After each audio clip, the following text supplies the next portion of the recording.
Auzubillahiminash-shaytanir-rajeem. Bismillahir-rahmanir-rahim. Assalamualaikum everyone. Today I am describe about advanced plant metabolism. तो आज का जो टॉपिक है उसके बारे में मैं बताऊंगी कि प्लांट में बहुत सारे केमिकल रिएक्शंस होते हैं।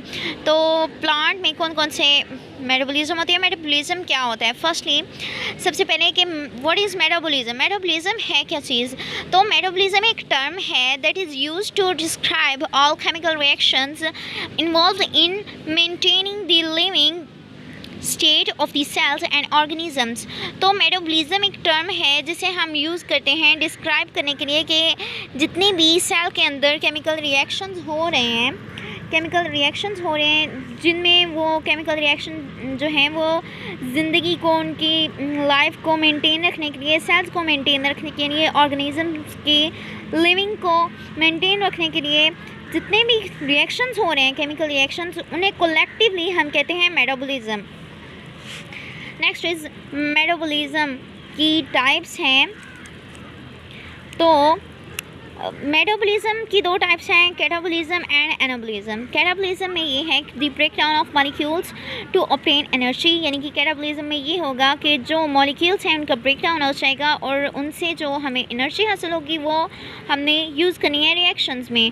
Next is anabolism, synthesis of all compounds needed by cells. Anabolism में वो वाले केमिकल रिएक्शंस इन्वॉल्व होंगे जिनमें जो न्यू सेल्स हैं वो सिंथेसाइज होते हैं, सेल्स के ज़रिए से न्यू कंपाउंड्स सिंथेसाइज होते हैं। जितने भी कंपाउंड्स हैं वो सारे एनाबॉलिज्म में सिंथेसाइज होते हैं, यानी कि जितने भी सिंथेसिस करने वाले जो केमिकल रिएक्शंस हैं वो एनाबॉलिज्म में आएंगे।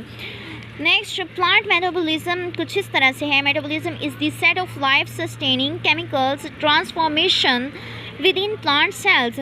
तो मेटाबॉलिज्म जो प्लांट में होते हैं वो लाइफ सस्टेनिंग यानी ज़िंदगी को बरकरार रखने के लिए जितने भी केमिकल ट्रांसफॉर्मेशन है प्लांट सेल्स के अंदर वो होती है, तो उससे सारे को कलेक्टिवली हम कहते हैं प्लांट का मेटाबॉलिज्म। नेक्स्ट मेटाबॉलिज्म दो तरह के होते हैं।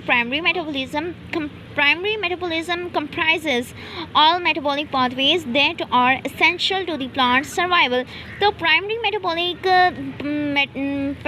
मेटाबॉलिक पाथवेज जो हैं इनमें ऐसा होता है कि जितने भी प्राइमरी मेटाबॉलिक पाथवेज हैं सारे के सारे मेटाबॉलिक पाथवेज जो कि बहुत ज़्यादा ज़रूरी होते हैं ज़िंदा रहने के लिए, न्यू सेल्स जनरेट करने के लिए, कंपाउंड्स को जनरेट करने के लिए, तो वो सारे आ जाते हैं प्राइमरी मेटाबॉलिज्म में। तो जो जनरेटिंग कंपाउंड्स यानी कि मेटाबोलाइट्स वो कंपाउंड्स हैं जो मेटाबॉलिज्म में हेल्प आउट करते हैं। That are directly involve in the growth and development of the organism, जो कि इन्वॉल्व होते हैं ऑर्गेनिज्म की डेवलपमेंट के लिए और ऑर्गेनिज्म के ग्रोथ के लिए।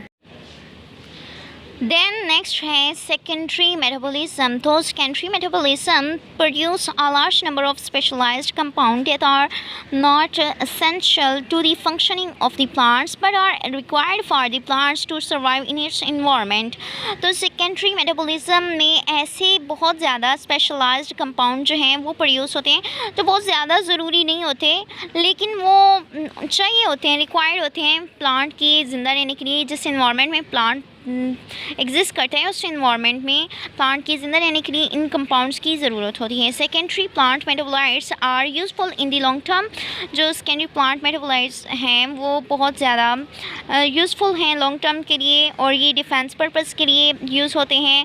दे give plant characteristics such as colour, ये प्लांट को स्पेशल करेक्टरिस्टिक्स देते हैं जैसे कि कलर्स हो गए उनके। And also used in communication, signalling and regulation of primary metabolic pathways. तो ये जो सेकेंडरी मेटाबॉलिज्म है इसमें वो वाले जो कंपाउंड्स होते हैं, केमिकल रिएक्शंस होते हैं जो कि ये सारी करेक्टरिस्टिक्स जो हैं ये परफॉर्म करते हैं और ये सबसे अहम कि ये प्राइमरी मेटाबॉलिक पाथवेज को सिग्नल देते हैं और इन्हें रेगुलेट करते हैं जैसे कि photo hormones. Next is metabolic compartmentation in the plant cell. Metabolic compartments यानी कि सेल में बहुत सारे कंपार्टमेंट्स होते हैं प्लांट सेल के अंदर, तो उनके अंदर डिफरेंट मेटाबॉलिक कंपार्टमेंटेशन होती है उनके अंदर हर सेल के अपने केमिकल रिएक्शंस हो रहे होते हैं। तो सबसे पहले इसका इंट्रो है, one of the characteristic feature of the eukaryotic cells.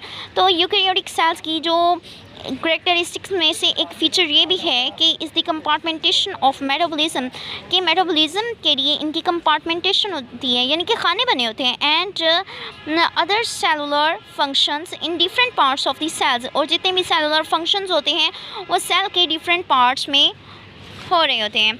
Despite this division of labour, इस लेबर के अलावा the metabolism in every compartment depends, जो मेटाबॉलिज्म है प्लांट के जिस भी कंपार्टमेंट में हो रहा होता है डिपेंड करता है टू सम एक्सटेंट, कुछ हद तक, on the other parts of the cells के जो दूसरे पार्ट्स होते हैं उस पर सप्लाईज ऑफ एनर्जी और metabolic precursors.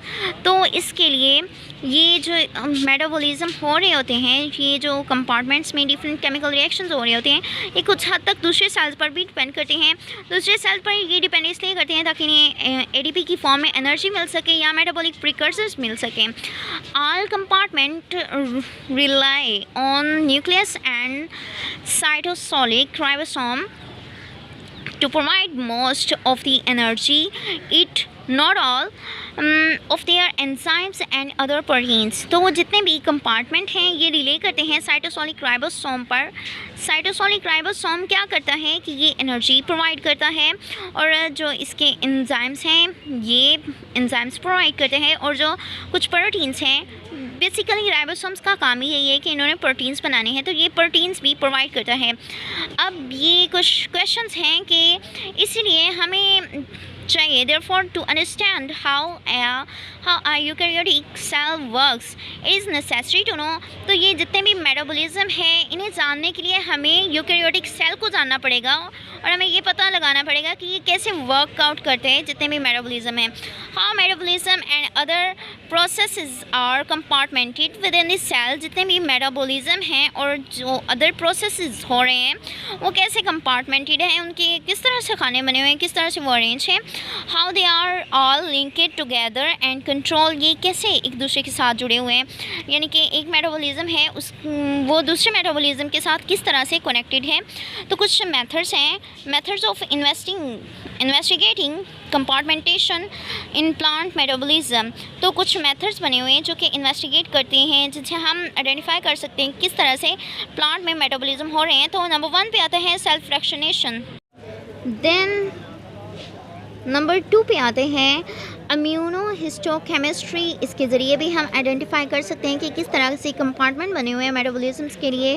Proteome analysis by mass spectroscopy, तो प्रोटियोम एनालिसिस के ज़रिए हम कर सकते हैं एनालिसिस। फ्लोरेसेंट प्रोटीन टैगिंग के ज़रिए हम पता चला सकते हैं। Next this is drawing of a plant cell, जिसमें जितने भी ऑर्गेनेलीज हैं उन्हें शो किया गया है। दिस इज़, ये सबसे पहले सेल वाल है, सेल मेम्ब्रेन है, ये वैक्यूल है, ये राइबोसोम है। नेक्स्ट ये जो है ये क्रोमोसोम्स हैं, और ये जो वैक्यूल की मेम्ब्रेन है उसे टोनोप्लास्ट कहते हैं, और ये कुछ ऑक्सीसोम्स हैं। नेक्स्ट ये जितना भी फ्लूइड होता है इस सारे को साइटोप्लाज्म कहा गया है। ये माइटोकॉन्ड्रिया है, ये डिक्टोसोम्स हैं, दिस इज़ गोल्गी ऑपरेटस। ये जो है साइड पे ये न्यूक्लियस है, न्यूक्लियस के अंदर न्यूक्लियोलस है, और ये जो न्यूक्लियस की सारी मेम्ब्रेन है इसे कहते हैं न्यूक्लियर मेम्ब्रेन। और न्यूक्लियस के इर्द गिर्द एंडोप्लाज्मिक रेटिकुलम है। एंडोप्लाज्मिक रेटिकुलम की भी 2 टाइप्स होती हैं, एक होते हैं रफ एंडोप्लाज्मिक रेटिकुलम, वो बाहर वाली साइड पे होते हैं, और जो स्मूथ होते हैं वो बाहर वाली साइड पे होते हैं। जो रफ एंडोप्लाज्मिक रेटिकुलम है वो इनर साइड की तरफ होते हैं। और ये क्लोरोप्लास्ट हैं, और this is very important part of plant. तो ये सारी डायग्राम है एक प्लांट सेल की।